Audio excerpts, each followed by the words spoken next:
ইউরোর আগে প্রস্তুতি ম্যাচ চলছে যেগুলো আসলে ফ্রেন্ডলি ম্যাচ, এবং আগের রাতে ফ্রান্স জয় পেয়েছে ৩-০ গোলে, জয় পেয়েছে স্পেন যারা ৫-০ গোলে জিতেছে বড় ব্যবধানে। মিকেল অরাইজাবাল করেছেন হ্যাট্রিক।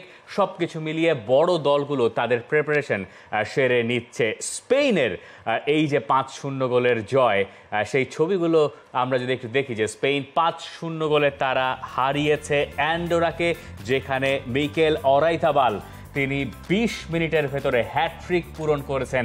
তার আগে অবশ্য আয়োজি পেরেজ একটা গোল করেছিলেন এবং শেষ গোলটা করেছেন ফেরান তোরেস। ফ্রান্স অন্যদিকে জিতেছে লুক্সেমবার্গের সঙ্গে। এক্স্যাক্টলি, সেখানে কিলিয়ান এমবাপ্পে তার 2টা অ্যাসিস্ট ছিল, তিনি একটা গোল করেছেন যার শুরুটা হয়েছিল কলোমুয়ানি তার গোল দিয়ে, এরপর ক্লজ, এরপর কিলিয়ান এমবাপ্পে তিনি নিজে করলেন আরো একটা গোল। বারেল্লার অভিষেক হয়েছে, বেশ কিছু ব্যাপার আছে। আমরা যদি বারেল্লার অ্যাসিস্ট থেকে এমবাপ্পে তিনি আসলে গোল করেছেন। প্রথম থেকে আসি, যদি আমরা ফ্রান্সের কথা যদি আসি, এমবাপ্পে গোল করেছেন, কলোমুয়ানি গোল করেছেন, আর শেষে গিয়ে বারকোলা যখন তিনি নামলেন এরপর তার অ্যাসিস্ট থেকে গোল হয়েছে। মাঠে নামার 4 মিনিটের ভেতর তিনি অ্যাসিস্ট করেছেন। কিন্তু ফ্রান্সের ম্যাচে যে ব্যাপারগুলো লক্ষণীয় ছিল সেটা হচ্ছে যে এনগোলো কন্তে কেমন করেন। 64 মিনিট পর্যন্ত তিনি খেলেছেন এবং তিনি ভালো করেছেন। ফার্স্ট হাফে তিনি ভালো করেছেন। ফ্রান্সের খেলা অবশ্য সেকেন্ড হাফে স্পিড আপ হয়েছে। দায়ত উপামেকানো এবং ইব্রাহিমা কোনাতে স্টার্ট করেছেন। উপামেকানোকে ইনজুরিতে বোধহয় তিনি ইনজুরির সমস্যায় পড়েছেন, তাকে পাল্টে এরপরে উইলিয়াম সালিবাকে নামানো হলো। এই ছাড়া ফ্রান্সের এই যে একাদশটা বা যেটাকে আমরা দেখলাম পরে গিয়ে কামাভিঙ্গা তারা বদলি হিসেবে নেমেছেন। তবে যে ব্যাপারটা লক্ষণীয় সেটা হচ্ছে সেন্টার ব্যাকের জুটিটা, ইব্রাহিমা কোনাতে এবং একই সঙ্গে হচ্ছে উপামেকানোকে স্টার্ট করানো আসলে কিসের ইঙ্গিত দিল যে উইলিয়াম সালিবা বসে থাকবেন কিনা। এবং দেখেন উপামেকানো কিন্তু হচ্ছে আপনার বায়ার্ন মিউনিখের হয়ে এবার তার খুব ভালো সিজন আসলেই যায় নাই। সালিবা এবং কোনাতে এই দুজনে কিন্তু বেশ ভালো টাইম পাস করেছেন ইংলিশ প্রিমিয়ার লিগের। আমরা যদি হিসেবটা যদি করি, সালিবার তো অবিশ্বাস্য খেলেছেন। কোনাতে শুরুতে ইনজুরিতে ছিলেন, এরপর তিনি ব্যাক করলেন। এই জায়গায় একটা দিদিয়ের দেশম্পের কিন্তু একটা চ্যালেঞ্জ রয়েছে যে তিনি আসলে কি করতে চাচ্ছেন। একইভাবে আপনি অ্যাটাকিং সাইডটাও যদি দেখেন সেখানেও কিন্তু লটস অফ অপশন রয়েছে। অপশন তো আছেই। জাইর এমিরে মিডফিল্ডে নেমেছিলেন পরে বদলি হিসেবে। তবে উইলিয়াম সালিবার ব্যাপারটাতেই আসে যে সালিবাকে আসলে কেন ভরসা করতে পারেন না, এটা দিদিয়ের দেশই ভালো বলতে পারবেন, আমরা তো আসলে সেটা খুব ভালো বলতে পারবো না। তবে ফ্রান্সের আরও একটা প্রীতি ম্যাচ বাকি আছে, 10 তারিখে তারা কানাডার বিপক্ষে সেই ম্যাচটা খেলবে এবং এরপরে ফ্রান্সের ইউরোর মিশন শুরু, যেখানে ফ্রান্সের ফিক্সচারটা দেখার জন্য আমরা একটা অপেক্ষা করছি যে ফ্রান্স কাদের সঙ্গে খেলছে।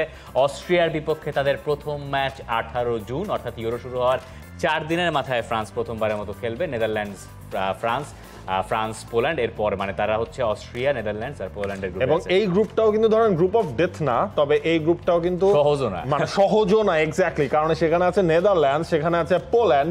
এই দুটো দল কিন্তু ফ্রান্সকে বেশ টাফ একটা টাইম উপহার দিতে পারে। আচ্ছা, এই যে বললেন না যে সহজ না, কিলিয়ান এমবাপ্পে বলেছেন যে তার কাছে কখনো কখনো মনে হয় যে মানে ইউরো জেতা আরো কঠিন বিশ্বকাপ জেতার থেকে। মানে এটা this is for a fact.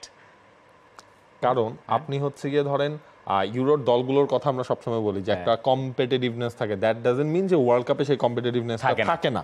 কিন্তু ওয়ার্ল্ড কাপে আপনি যখন হচ্ছে গিয়ে ধরেন round of 16, quarter final, semifinal, সেখানে আপনি ধরেন নিজেদের থেকে একটু অন্য ঘরনার দলও আপনি পেতে পারেন বা পান।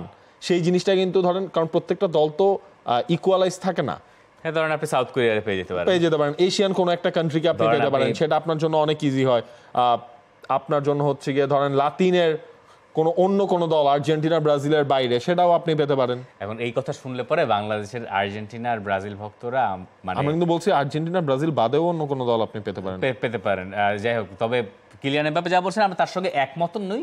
তবে এমবাপ্পে কেন বলেছেন আমরা সেটা বুঝতে পারি যে কোন অ্যাঙ্গেল থেকে তিনি বলছেন। এবার আসেন আমরা স্পেনে যাই। স্পেনের ইউরোর ফিক্সচারটা আসলে কেমন? স্পেন একটা মহা কঠিন গ্রুপে পড়েছে। দেখেন না, অবস্থা দেখেন। ক্রোয়েশিয়ার সাথে শুরু, ইতালি, এরপর আলবেনিয়া। আপনি যদি আলবেনিয়াকে সরিয়েও রাখেন, যদিও স্পেনের ধরেন এই কথাটা এইভাবে বললে আলবেনিয়ার প্রতি আবার একটু খাটো করে দেখা হয়ে যায় কিনা, 50 মুখে পাকাটার অনেক রেকর্ড রয়েছে, অনেক রেকর্ড রয়েছে এইসব কাপ টুর্নামেন্টগুলোর ক্ষেত্রে। সেখানে ক্রোয়েশিয়া, ইতালি টাফ টাইম তো দেবেই, আলবেনিয়াকেও স্পেনের মাথায় রাখতে হবে। এবং স্পেনের এই দলটাই কিন্তু ইয়াং ফুটবলার বেশি, এক্সপেরিয়েন্স ফুটবলার কিন্তু একেবারেই কম।